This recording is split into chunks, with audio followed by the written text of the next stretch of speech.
Good morning, good afternoon, good evening, depending on when you're joining us today. I'm Dale from Living in an Empty Nest, and today I want to talk about a foundation. I've been back digging into finding and playing with foundations. So I just have been wearing one on and off again for the past 2 weeks, and I feel like I have a pretty good idea whether I like it or not, and what I like about it and what I don't like about it. So if you're interested in learning a little bit more about what I thought about the Dior Backstage Face and Body Foundation, then keep watching.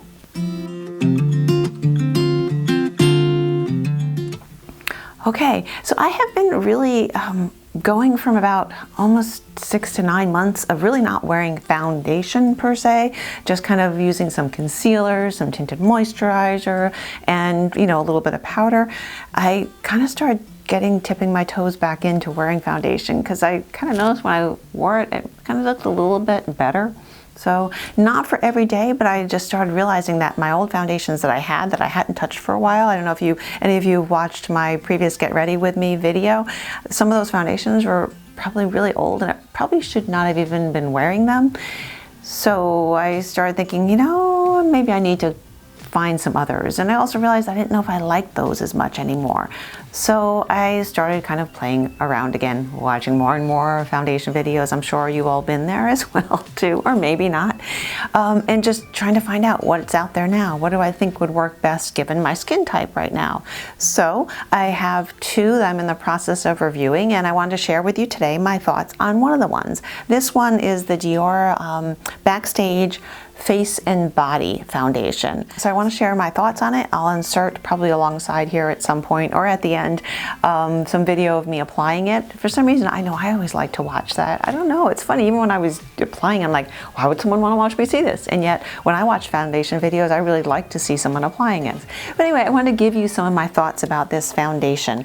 It is a face and body one, so you are supposed to be able to, use it on your legs, for example, or your chest or your neck if you need to cover up something. With that in mind, it is, I don't want to say 100% transfer resistant because it does still come off just a little bit, but it's not like some of my other foundations. And it is supposed to also be waterproof. So let me give you a little more background and then I'll give you my thoughts on it. So it's supposed to have a kind of what they call a runway finish to it, which they further describe as being a natural matte.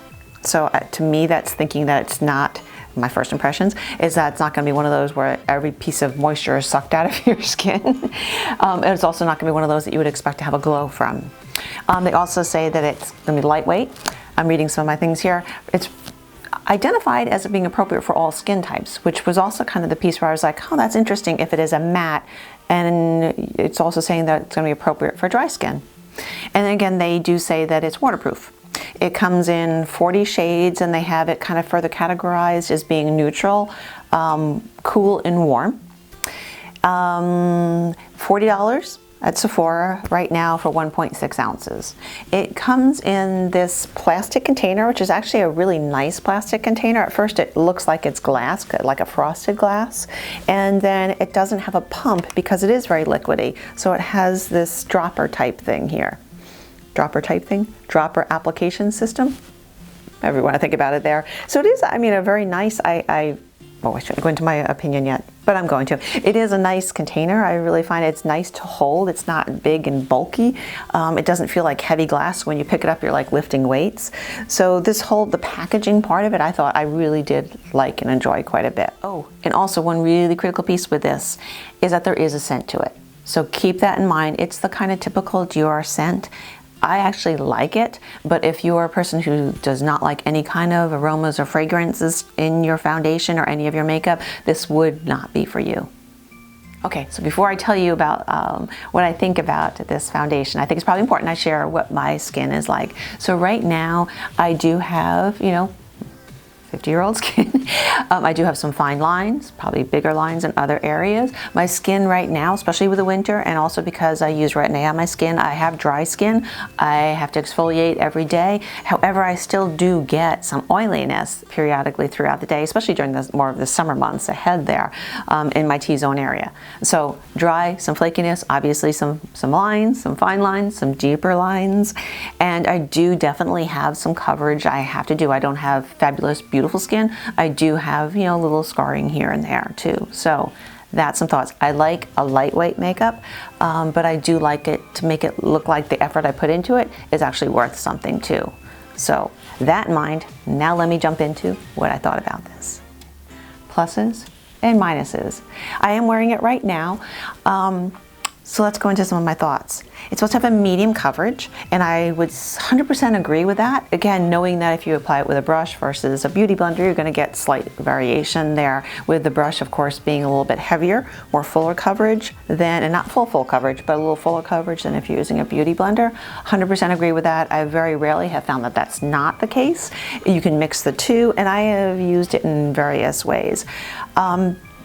Depending on what I want for my finish is going to be what, if it's just kind of running around the house, not necessarily or getting out of the house, but just running some quick errands, I will use a beauty blender, a dampened beauty blender, because it is liquidy. I'll give you a clip of that and you'll see how it is not just a cream or any kind of real heaviness to it, density to it. It is very watery. It reminds me very much of all the other water-based, like the MAC Face and Body one, and I think I can't think of the other one, but there were a couple that have been out there that have been kind of more of that liquidy type. So definitely it's like that. So a damp beauty blender does really work well. You can use your fingers as well. I just don't like using my fingers because then you have really dirty fingers after you're done. So I have used it with various things. My favorite brush to use it with is just my old-fashioned, the Morphe 439, but any kind of like a dense-headed brush and that way, or just my beauty blender. So one of the things that I really like about that, given that, is that I can apply it in many different ways, and I'm not like 100% saying it has to be only with a beauty blender. It's really, you know, only one that I really like when I use a beauty blender, only with a brush, only with my fingers. I have actually liked the results with any of those. That goes to say one of the qualities I really like about it is it's easy. I don't use primer. I don't feel like I want to or need to use primer. These past 2.5 weeks that I've been wearing it pretty much every other day, because I've been flipping back and forth with another foundation that I also am reviewing, I have never worn a primer, and it's never prompted me to say, ooh, I don't like this, it's wearing off, I need to go ahead and try a primer with it. The finish is pretty much the same with or without for me. So no primer needed. Very easy then too. The only thing I want to make sure is before I go and apply it, I followed my normal skincare and I have used a nice moisturizer. Other than that, I apply that. Not much thinking involved. It blends in very well to my skin.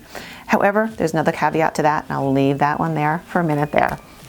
So again, very easy to apply, no thinking, no primer. On top of that, no powder because of the finish to it. I don't have powder on right now. I might look a little shiny just because of lights, but I don't have to use a powder with it. So no primer and no powder. Really any option I feel like using to apply it with very easily. And the clip that I'm inserting, I use a brush. However, the beauty blender, like I said, gives it the same kind of finish. It's lightweight.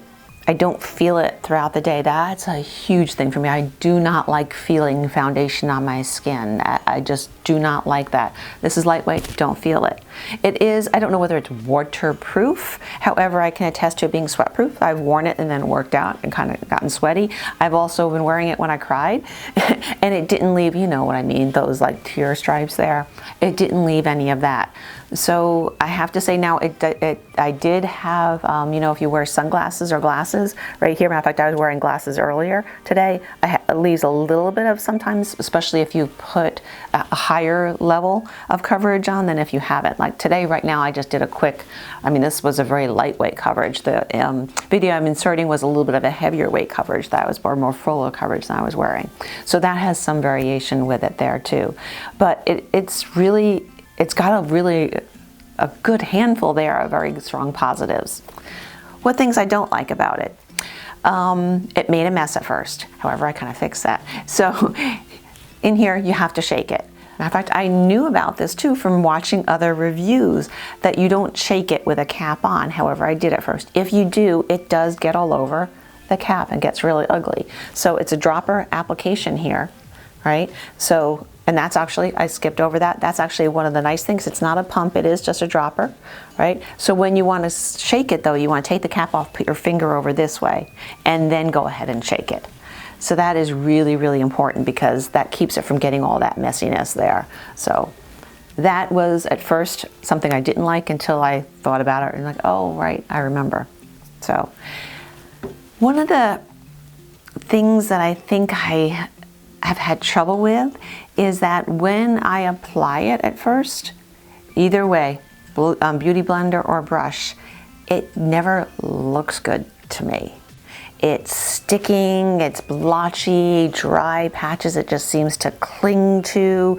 Worse, of course, if I use the brush than if I use the beauty blender. So my first, like, I'd say 5 minutes of wearing it, I'm like, I don't like this. Oh, this is not looking, did I do something wrong? You know, it's kind of going through those thought processes. Fortunately, I persevered and I just kind of let it sit on my skin, and I don't know whether then it's some of the oils that mingle, but then when I actually like walk away, finish my makeup, and then catch a look in the mirror, I actually do really like the way it looks. It looks very natural. If I do a light coverage, I'll still have some little blotches that will show through, but not like glaring. It just does that nice muted look to it. If I go for more full coverage, I can cover everything, but it doesn't look mask-like. So the minus there is, to me, is you know when you first put on foundation, it looks beautiful, you're like, ah, you feel good. Put on the rest of your makeup, you feel good. This one doesn't do that for me. When I first am putting it on, I'm like, ooh, I don't know, I don't like this, I don't know. So I have to just kind of like not focus on it and just keep putting my makeup on. Because then I have learned is that within 10 or 15 minutes, I actually really like the way it looks. So up close and personal, still later in the day, I can kind of start seeing it wearing away a little bit, but I say the longevity is there, not a huge amount of time, but the longevity seems to be there also because it fades away very gently and nicely. So it's not one of those big blotchy pieces. I think also because it is that waterproof, so then anytime you're rubbing it or anything, or if you do cry, or if you do sweat, it's not leaving that blotchiness there. So I have to say that if you can get over, or for me, if I can get over the fact that when I first apply it, I'm not going to like the way it looks, let it go, then I've been really, really happy. Now it comes in 40 shades. I have it in 1N, which was really interesting because I never would have self-selected this for me. It just happened that when I was at the Sephora asking for a sample of it, that's what the Sephora assistant matched me to, and I was kind of like, oh, I'm more usually the lighter beige than the lighter neutral kind of color, and so I was really, but it matched my neck. So I was, again, very hesitant. Then when I got it home, I always use the sample first before I open into the actual container. I was really surprised, and that's the color I'm wearing right now. Now during the summer, if I get a little bit darker, will I need a slightly darker color? Possibly, I don't know, but so I guess my lesson from there, my word of caution there is know that you might not just pick the color that you think you should be, and if there's any way you can to get matched in person, I would highly recommend that because I never would have gone for 1N as being my color first. So beyond that, I have to say that I'm really, really happy with this foundation, and I believe this will be one I'm using and keeping, and I think I will use this more and more, especially in the summer when I tend to get just a little bit more oily. So overall, yes, you're a keeper, especially for those days where I'm trying to get out the door quickly, but I need kind of a finished, polished look. If I don't feel like powdering, I don't feel like doing the whole rigmarole of primer, if it's just kind of running around and I want to use this with a beauty blender just for a lighter look, definitely. I've been really, really, really happy with it. Definitely. Is it like a holy grail I can throw away everything else? No, but I definitely think that, again, I'm keeping it, and I can see me using it quite often. And I actually really look forward to trying it during the summer too, when it might also have a really nice look to it because I might have a little more oiliness as opposed to some of the dry patch areas, which it doesn't necessarily cling to, but it makes me aware of them when I'm applying it. I guess that's one way to be able to say it, oddly enough. So a definite keeper. I've really, really been happy with it, and I look forward to hearing from all of you. Have you used this? Have you tried this? Is it intriguing to you? Let me know your thoughts.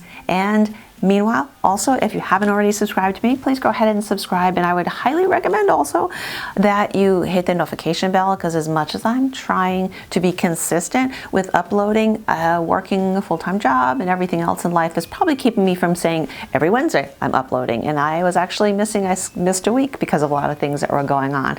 So it'd probably be easier to have the notifications coming in there. So again, I look forward to having everyone back. Let me know your thoughts, your feedback. What do you think of the foundation?